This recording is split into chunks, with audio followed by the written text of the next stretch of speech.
Ini Pak Agung Karunia. Ya, silakan Pak Agung Karunia. Shalom, Pak. Ya, shalom Pak, silakan Pak. Oke, ayo. Ya, shalom Pak Daud. Pak, Ya, saya mau tanya Pak Daud. Gini, ya. Kan Pak Daud bisa melihat alam roh gitu ya. Nah, saya mau tanya apa yang terjadi jika orang itu misalnya doa kayak altar call gitu sampai rebah gitu, apa yang terjadi, Pak? Maksudnya mungkin ada roh Tuhan masuk atau bagaimana? Soalnya saya ngelihat seperti di kayak pertunjukan kuda kepang segala macam, saat roh masuk itu kan juga mereka juga rebah juga, Pak. Gitu. Gini.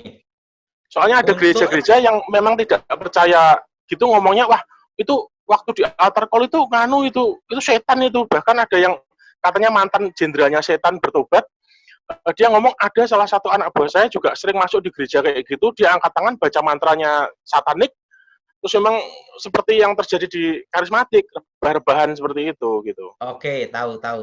Ya, terima kasih Pak Daud. Gini, rebah itu pertama ada karena tidak tahan hadirat Tuhan.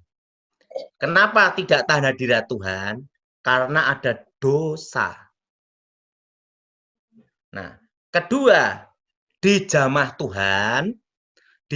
Tuhan bertobat atau disembuhkan, mengalami mujizat. Ketiga, kerasukan setan manifestasi. Sehingga pada waktu didoakan ada gerakan seperti itu. Nah, yang keempat, yang kita rebah, ditumpang tangan, ditekan ya, terlalu kuat. Istilahnya didorong ya Pak. Jadi didorong kepalanya. Nah, tapi kalau menurut saya, rebah dan tidak rebah itu bukan jaminan. Yang penting tuh orang bertobat dan berbuah. Amin. Untuk apa rebah bila perlu sampai rebah koprol salto? Tetapi kalau tidak bertobat, tidak berbuah, ya untuk apa? Tidak ada gunanya. Yes. Ya, rebah atau tidak rebah itu urusan nomor 2. Yang nomor 1 ya bertobat. Amin. Dan mengalami lawatan di jamah Tuhan. Ingat, jangan membatasi kuasa Tuhan. Ingat, jangan membatasi kuasa Tuhan. Jadi lebih baik, saudara, kalau memberitakan Injil, menyampaikan firman Tuhan, tidak usah serang sana, serang sini. Jadi beritakan aja tentang Yesus adalah Tuhan. Tuhan yang maha kuasa, Allah yang menjadi manusia. Itu aja. Dan keselamatan hanya di dalam Yesus. Nah, itu aja udah. Saya sekolah Alkitab 3 tahun. Tapi saya sadar, saya itu murid paling bodoh. Saya itu sebenarnya ranking 5. Tapi yang satu lari. Keluar dari sekolah Alkitab. Akhirnya saya naik pangkat jadi ranking 4. Jadi saya harus berterima kasih kepada yang lari tadi. Sehingga saya ini ranking 4, murid tinggal 4. Tetapi sekalipun saya bodoh dalam sekolah Alkitab, saya percaya Tuhan itu masih bekerja dan menyelamatkan hidup saya. Amin. Dan saya tidak percaya Tuhan pensiun. Amin. Karena kalau orang percaya Tuhan pensiun, itu manusia paling bodoh. Dunia kan berantakan. Nah, ya, jadi saya pada sekolah Alkitab, saya ditanya sama dosen rektor saya, Daud, kamu itu muridku yang paling goblok. Gitu terus terang diakui. Tetapi kenapa kamu bisa pelayanan? Itu setelah saya bertobat, sekolah Alkitab dan lulus. Karena saya sadar, Pak Pontas, saya bodoh. Tapi saya mau berbuat baik, menyampaikan pesan Tuhan, memberitakan Injil. Orang berkata apapun, terserah. Penting, saya percaya Yesus Kristus adalah satu-satunya jalan keselamatan. Amin. Allah yang maha kuasa yang menjadi manusia. Itu aja. Saya sekolah Alkitab setelah bertobat, ya puji Tuhan. Sekalipun saya itu matematika gagal, bahasa Inggris tidak bisa, saya sekolah Alkitab lulus, saya bisnis, dari modal 100.000 rupiah sampai jadi pabrik tanpa utang bank. Amin. Modalnya apa? Karena saya orang bodoh, saya berdoa sama Tuhan, tolong Tuhan, tolong saya bimbing. Dan selama saya bisnis, saya tidak pernah dapat uang palsu. Amin. Dan yang kedua, saya itu kalau ngitung uang, tidak bisa model gini. Jadi kalau ngitung uang, saya satu-satu. 1 juta, kalau 10 juta itu 10 gitu. Nah, kalau begitu 5, lupa lagi gitu loh. Nah, tapi ini perjalanan hidup saya, dalam bisnis, mama saya sampai bingung. Daud ini anakku yang paling bodoh. Itu mama saya ngomong saya ini bodoh gitu loh. Apa yang terjadi? Tetapi setiap dapat setoran uang, tidak pernah kekurangan 100 rupiah pun. Amin. Jadi saya tidak pernah yang namanya itu uang palsu. Kedua, juga tidak pernah saya uang itu kehilangan kurang, tidak pernah. Selalu cukup semua.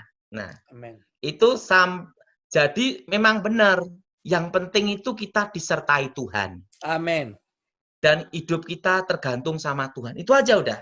Amin. Nah, orang pandai apapun, kalau tidak ada berkat dan disertai Tuhan, ya gagal. Betul? Amin. Yang penting itu diberkati sertai Tuhan. Saya modal bisnis 100.000 rupiah, bukan dolar, rupiah. Saya angkat-angkati plastik, keliling-keliling, sampai jadi pabrik polipropilin ya, plastik kantong-kantong gitu ya, kantong-kantong PP ya. Nah, setelah itu, coba suatu kali Tuhan bicara sama saya. Gini, saya sampai sekarang percaya Tuhan masih bicara dan Tuhan tidak bisu. Amin. Jadi kalau ada orang berkata bahwa Tuhan tidak bicara lagi saat ini, itu adalah manusia yang perlu bertobat. Haleluya. Karena saya percaya, kita aja bisa bicara, apalagi Tuhan. Betul? Amin. Nah, ini pengalaman hidup saya. Sesuatu yang secara manusia itu adalah mustahil. Waktu bisnis saya jadi pabrik, tiba-tiba Tuhan nyuruh saya jual pabrik, marketing sudah ada, tidak ada utang bank, pabrik sehat, suruh jual, bingung enggak? Tapi karena saya orang bodoh, saya ngomong sama Tuhan, kalau engkau yang suruh, saya lakukan. Pabrik itu saya jual. Saya jual. Karena saya sadar saya harus taat. Betul? Amin. Nah, dan apa yang terjadi? Tuhan beritahu, uang dari pabrik itu, belikan tanah di tempat yang kutunjukkan padamu. Tanahnya itu banyak setannya, banyak rampoknya. Dan apa yang terjadi? Itu jembatan belum ada. Orang kalau ke daerah situ, itu muter jauh. Tanah tidak laku. Setan keluar, rampok datang. Tapi Tuhan bicara, suruh beli. Karena Tuhan yang nyuruh, saya ngomong, Tuhan, saya hanya orang bodoh. Saya tidak tahu bisnis, tapi tunjukkan aku jalan yang benar. Tuhan itu paling benci orang yang sok pinter, betul? Amin. Tapi Tuhan suka orang yang merendahkan hatinya, betul? Merendahkan diri di hadapan Tuhan. Saat Tuhan bicara sama saya, beli. Saya beli berapa lokasi di tempat yang orang tidak mau beli di situ karena banyak setan merampoknya. Saya beli tanah uang dari pabrik itu semua sampai habis uang saya. Setelah uang habis baru mikir saya, ini suara Tuhan atau bukan? Saya bingung. Nah, kebanyakan tuh kalau kita uang habis baru berpikir, betul? Betul. Nah, akhirnya saya punya kawan pendeta Gilbert. Daud, ikut saya aja. Nah, karena Tuhan mau panggil saya untuk fokus pelayanan. Karena kalau urusan pabrik, ngurusi pabrik, itu 24 jam. Kalau sampai lampu mati atau konslet, atau PLN tiba-tiba lampunya mati, itu rugi kalau plastik. Karena banyak afal, banyak yang kebuang gitu loh. Nah, itu harus tunggu 24 jam. Tuhan ingin saya melayani Tuhan fokus. Dan apa yang terjadi? Setelah saya ikut pelayanan Gilbert, saya tunggu 3 tahun lebih.